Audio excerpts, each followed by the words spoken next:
Now common forces in mechanics, common forces कौन कौन सी आपकी एक्ट होती हैं बताओ मैकेनिक्स में? ग्रेविटेशनल फोर्स है, ठीक है, मस्कुलर फोर्स तो आपकी है ही। देखो जो एडिशनल फोर्स आपकी अप्लाई होती है ऑब्जेक्ट के ऊपर वो हम यहां पे डिस्कस कर रहे हैं, ठीक है। ग्रेविटेशनल फोर्स हो गई और स्प्रिंग फोर्स, ठीक है। स्प्रिंग फोर्स क्या होती है? जब आप स्प्रिंग को खींचते हो तो उसके अंदर क्या होता है? एक रिस्टोरिंग फोर्स डेवलप होता है जो उसके अपोजिट साइड एक्ट करता है, क्लियर, उसको हम स्प्रिंग फोर्स कहते हैं। और आपकी बायंट फोर्स, बायंट फोर्स सुना था आपने, पढ़ा हुआ है बायंट फोर्स के बारे में? क्या होती है? जब किसी भी ऑब्जेक्ट को हम किसी लिक्विड में डुबाते हैं तो उसके ऊपर बायंट फोर्स लगती है जो उसको ऊपर की तरफ पुश करती है। अगर उसकी डेंसिटी उस फ्लूइड से कम हो तो वो फ्लोट करने लगेगा उस पे। याद आया आर्किमिडीज प्रिंसिपल? 9th में नहीं पढ़ा ना कोरोना की वजह से, तो इसीलिए अब ध्यान से सुनना, एक एक्सपेरिमेंट भी करूंगा फिर इस पे बाद में बायंट फोर्स में, आज नहीं बाद में, हाँ मंडे। क्या बायंट फोर्स? अगर हम किसी ऑब्जेक्ट को पानी में डुबाएं तो दो कंडीशन हो सकती है, या तो वो डूब जाएगा या वो फ्लोट करेगा। अब आयरन अगर आप डालो वाटर में क्या हो जाएगा? फ्लोट करेगा या सिंक होगा? बट आयरन शिप में भी होता है तो शिप तो फ्लोट करती है। सिंक तब होती है ना जब पानी ज्यादा हो जाता है उसके अंदर, मतलब अगर पानी नहीं भरे तो वो फ्लोट करेगी ना। बोट आपकी आयरन से बनी हुई है, शिप है जो भी, वो फ्लोट करेगी। तो ऐसा क्यों? शिप तो पूरी आयरन की होती है। नीचे से ही बात कर रहे हैं, वाटर में जब जा रहा है तो नीचे से जा रहा है। हाँ क्यों? क्योंकि उसकी डेंसिटी इस टाइप से डिजाइन की जाती है कि कम हो जाती है वाटर से। तो अगर कोई भी ऑब्जेक्ट की डेंसिटी अगर वाटर से कम हो जाए तो वो वाटर में फ्लोट करना स्टार्ट करेगा। डेड सी सुना है? क्या है डेड सी? नमक का समुद्र। अगर आप किसी वाटर में सॉल्ट मिला दो तो डेंसिटी उसकी बढ़ जाएगी क्योंकि सॉल्ट की डेंसिटी ज्यादा होती है, क्लियर। तो अगर वाटर के साथ सॉल्ट मिला दिया जो कि इजीली मिक्स हो जाता है, ठीक है, तो उसकी डेंसिटी बढ़ जाएगी। डेंसिटी बढ़ने की वजह से अब कोई ऑब्जेक्ट अगर सपोज उसकी डेंसिटी किसी ऑब्जेक्ट से बढ़ गई तो वो ऑब्जेक्ट उसके अंदर डालोगे तो वो सिंक नहीं करेगा, क्लियर। और डेड सी में यही है कि वहां पे बहुत सारे सॉल्ट्स मिक्स्ड अप हैं जिससे उसकी डेंसिटी ह्यूमन बीइंग से ज्यादा है। बेसिकली ह्यूमन बीइंग के अंदर जो नॉर्मल डेंसिटी होती है, तो अगर वहां पे तुम डूबने जाओगे तो डूब के मर नहीं पाओगे, तो बॉडी ऊपर आ जाएगी, ठीक है ना। बट पानी गलती से मत पी लेना क्योंकि बहुत सारे केमिकल्स होते हैं, उससे डेथ जरूर हो जाएगी, ठीक है। हाँ तो मरना हो तो डेड सी मत जाना। हाँ और फोर्सेस, फ्रिक्शन फोर्स। फ्रिक्शन क्या करती है?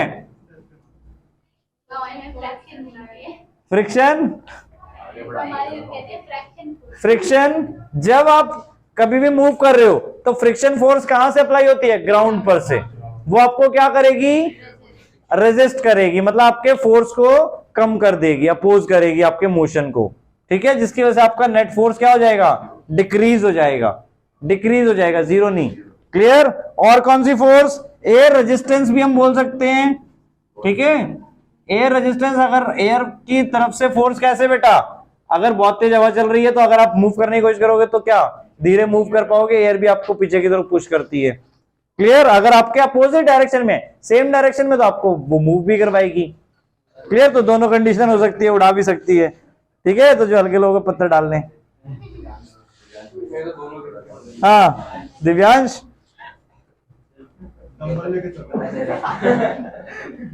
नाउ अब फ्रिक्शन को डिटेल में पढ़ना है हमें। नाउ फ्रिक्शन, अब फ्रिक्शनल फोर्स आप जानते हो कब अप्लाई होगी? जब दो सरफेस कांटेक्ट में होंगे, क्लियर। कि सपोज ये सरफेस है, ये बॉक्स रखा है यहाँ पे, ठीक है, आपका सपोज 10 kg का है। अब इसको जब आप मूव करवा रहे हो, फोर्स अप्लाई कर रहे हो, तो फ्रिक्शन क्या होगी? इसके अपोजिट साइड में लगेगी। अब सपोज कोई छोटा बच्चा है, उसके लिए 10 kg तो बहुत बड़ी चीज हो गई, क्लियर। अब वो मूव करवाने की कोशिश कर रहे हैं तो क्या होगा? मूव नहीं होगा, ठीक है, बहुत ही छोटे बच्चे की बात करो, ज्यादा बड़ा मत मानना, ठीक है। तो 10 kg ऑब्जेक्ट उससे मूव नहीं होगा, तो उस टाइम पे जो फ्रिक्शन अप्लाई हो रहा है उस फ्रिक्शन को हम क्या कहते हैं? उस टाइम पे जो फ्रिक्शन अप्लाई हो रहा है उसको हम स्टैटिक फ्रिक्शन कह रहे हैं, कहते हैं। क्यों स्टैटिक फ्रिक्शन? स्टैटिक फ्रिक्शन का मतलब है रुके हुए ऑब्जेक्ट पे जब आपका फ्रिक्शन लग रहा है। अब देखो, अब बच्चे ने सपोज यहां से 5 न्यूटन का फोर्स लगाया, क्लियर? सपोज उसको मूव करने के लिए 10 न्यूटन चाहिए, बट उसने 5 न्यूटन का फोर्स लगाया, तो फ्रिक्शन वहां से क्या करेगा? फ्रिक्शन भी 5 न्यूटन का फोर्स लगाएगा इस तरफ को, क्लियर? यानी स्टैटिक फ्रिक्शन हमेशा उतना होगा जितना ऑब्जेक्ट के ऊपर लगाया जा रहा है एट रेस्ट कंडीशन, जब ऑब्जेक्ट रुका हुआ है। अब आपने पुश किया, सपोज 5 न्यूटन का पुश किया, क्लियर? और वहां से भी क्या हो रहा है? फ्रिक्शन मतलब ग्राउंड जो ऑफर कर रहा है वो भी 5 न्यूटन ऑफर कर रहा है, तो नेट फोर्स क्या हो गया? 0, जिसकी वजह से ऑब्जेक्ट रेस्ट पे रहेगा। अब उस बच्चे ने क्या किया? थोड़े अपने बड़े भैया को बुला लिया, ठीक है, कि और ज्यादा फोर्स लगाते, दोनों मिल गया, एक बार अपने जैसे बच्चे को बुला लिया, दोनों मिलके फोर्स लगा रहे हैं। सपोज उसने भी 5 न्यूटन लगा दिया, ठीक है, और यहां से मैक्सिमम फ्रिक्शन आपका सपोज 10 न्यूटन लग सकता है। देखो, स्टैटिक फ्रिक्शन की वैल्यू फिक्स नहीं रहती, स्टैटिक फ्रिक्शन धीरे धीरे बढ़ता जाता है जितना फोर्स आप बढ़ाओगे, क्लियर? बट उसकी एक लिमिट है, वैल्यू फिक्स नहीं है, बट एक लिमिट है कि मैक्सिमम कितना हो सकता है स्टैटिक फ्रिक्शन। क्योंकि अब कोई भी ऑब्जेक्ट है, क्या वो हमेशा वहीं पे टिका रहेगा? नहीं, आप उसे और ज्यादा पुश करोगे, मतलब और ज्यादा फोर्स लगाओगे, तब तो मूव करेगा ना। आपने भी घर पे कई ऑब्जेक्ट्स किए होंगे, किए ना मूव? मतलब कोई ज्यादा ही भारी है तो ज्यादा फोर्स लगानी पड़ती है, हल्का है तो कम फोर्स लगानी पड़ती है, बट मूव हो जाते हैं। दीवार मूव करके देखना कभी, हाँ नहीं होगी, वो फिक्स्ड है। नाउ अब दोनों ने मिलके कितना फोर्स लगाया? 10 न्यूटन, तो फ्रिक्शन उस टाइम पर क्या हो जाएगा? 10 न्यूटन। मतलब ये भी यहां से 10 न्यूटन का फ्रिक्शन लग जाएगा, बट जो फ्रिक्शन की लिमिट है वो 10 है सपोज, क्लियर? फ्रिक्शन की जो लिमिट है वो क्या है? 10। तो 10 न्यूटन को हम क्या बोलेंगे? Limiting friction, clear? कि मैक्सिमम आपका जो ग्राउंड ऑफर कर सकता है वो 10 न्यूटन का फोर्स ऑफर कर सकता है, फ्रिक्शन फोर्स, क्लियर? अब क्या किया बच्चे ने? एक और को बुला लिया, सपोज वो कम ही फोर्स लगा रहा है, 2 न्यूटन का फोर्स लगा रहा है, तो क्या होगा? ऑब्जेक्ट मूव करेगा कि नहीं करेगा? क्यों? क्योंकि वहां से जो मैक्सिमम फ्रिक्शन ऑफर्ड हो सकता है वो कितना है? 10 न्यूटन। तो कितनी फोर्स से मूव करेगा ऑब्जेक्ट? 2 न्यूटन। तो तीसरा बच्चा खुश, मैंने जितनी फोर्स लगाई थी उसी से मूव कर रहा है। तुम दोनों तो बेकार थे, कुछ कर ही नहीं पा रहे थे, ठीक है? तो क्या होगा फिर? अगर वो दोनों हट गए तो क्या वो अकेले से मूव हो जाएगा? तो आया समझ में? तो काम उस तीसरे लड़के का नहीं है, काम तीनों के मिला के फोर्स का है। क्लियर हुआ? अब जब ये मूव होने लगेगा, ध्यान से सुनो बेटा, एक एक टर्म। स्टैटिक फ्रिक्शन क्लियर हो गया? स्टैटिक फ्रिक्शन कब अप्लाई हो रहा है? जब ऑब्जेक्ट आपका रेस्ट पर है, क्लियर? और आप जितना फोर्स बढ़ाते जा रहे हो, स्टैटिक फ्रिक्शन भी धीरे धीरे बढ़ता जा रहा है और आपके फोर्स को वो 0 कर रहा है। ये नहीं कि देखो अपोज कर रहा है, बट अपोज करने के बाद आपके नेट फोर्स को 0 कर रहा है ताकि ऑब्जेक्ट इक्विलिब्रियम में रहे। ये नहीं कि आपसे ज्यादा फोर्स लगा देगा स्टैटिक फ्रिक्शन, नहीं, क्लियर? दूसरा केस क्या हो गया? लिमिटिंग फ्रिक्शन, कि मैक्सिमम फ्रिक्शन वो कितना लगा सकता है। तीसरा, अगर आपने लिमिटिंग फ्रिक्शन को क्रॉस कर दिया तो क्या होगा? ऑब्जेक्ट मूव करना स्टार्ट कर देगा with the difference of total force minus limiting friction, clear? Maximum, उसको हम लिमिटिंग फ्रिक्शन को मैक्सिमम स्टैटिक फ्रिक्शन भी बोल सकते हैं, कि स्टैटिक फ्रिक्शन मैक्सिमम कितनी हो सकती है वहां पे, क्लियर? तो वो ऑब्जेक्ट उस फोर्स से मूव करने लगेगा। अब यहां पर अगर हम देखें तो 12 न्यूटन हो गया, तो 2 न्यूटन से मूव करना स्टार्ट कर देगा ऑब्जेक्ट। यहां तक क्लियर हुआ?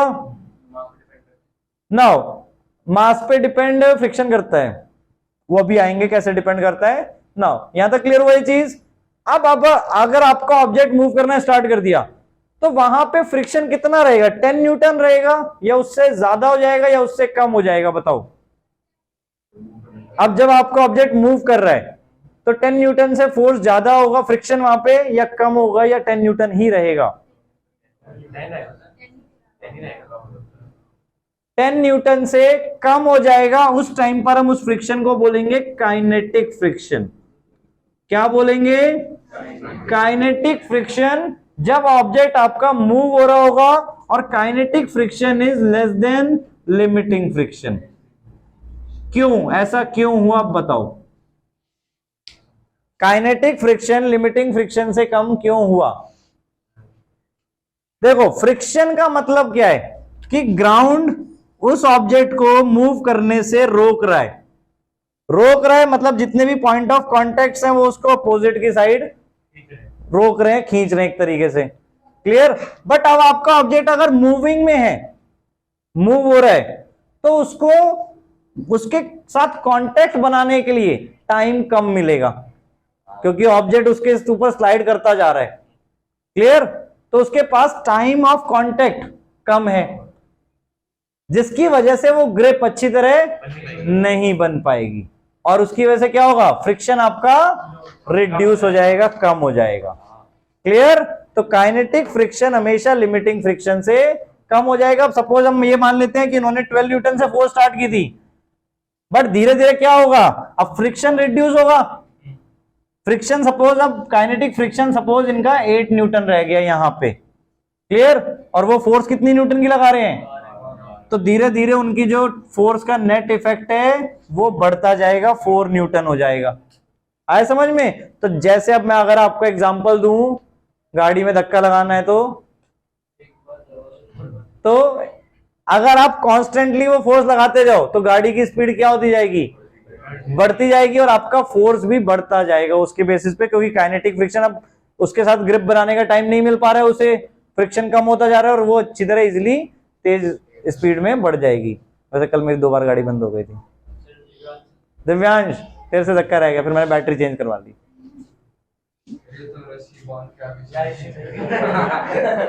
ठीक है, रस्सी बांध के आगे दांत से। अच्छा बस, हाँ तो क्लियर हो गया। Static friction, limiting friction, kinetic friction. अब फर्दर काइनेटिक फ्रिक्शन 2 टाइप के होते हैं। कौन कौन से? रोलिंग फ्रिक्शन और स्लाइडिंग फ्रिक्शन। क्लियर? देखो, 2 टाइप से ऑब्जेक्ट आप मूव कर सकते हैं। या तो अब अगर आपका एक बॉक्स है, सपोज रेक्टेंगुलर या स्क्वायर बॉक्स है, मतलब क्यूबॉइड या क्यूब है आपका, ठीक है, सरफेस के साथ रेक्टेंगल या स्क्वायर बना रहा है। क्लियर? तो ये उसके ऊपर स्लाइड करेगा। क्लियर? और दूसरा केस क्या हो सकता है कि जैसे आपके टायर्स, टायर्स क्या होते हैं? स्फेरिकल होते हैं। क्लियर? तो वो उसके ऊपर रोल करते हैं, मतलब ये ऐसे आगे मूव करते हैं और पीछे से सरफेस छोड़ते जाते हैं। आया समझ में? तो किसमें फ्रिक्शन ज्यादा होगा, इस वाले में या इस वाले में? स्लाइड वाले में फ्रिक्शन ज्यादा होगा। क्यों? क्योंकि 2 रीजन है उसके, ध्यान से सुनना। पहला रीजन आपका कि जब स्लाइड कर रहा है तो उसका जो सरफेस एरिया है कांटेक्ट में वो ज्यादा है। क्लियर? तो ज्यादा सरफेस एरिया होने की वजह से ज्यादा कांटेक्ट है, ज्यादा कांटेक्ट होने के साथ फ्रिक्शन ज्यादा उस पर अप्लाई होगा और वो रोकेगा ऑब्जेक्ट को। क्लियर? इसमें क्या होगा? टायर्स में सरफेस एरिया कम है, जिसकी वजह से क्या होगा?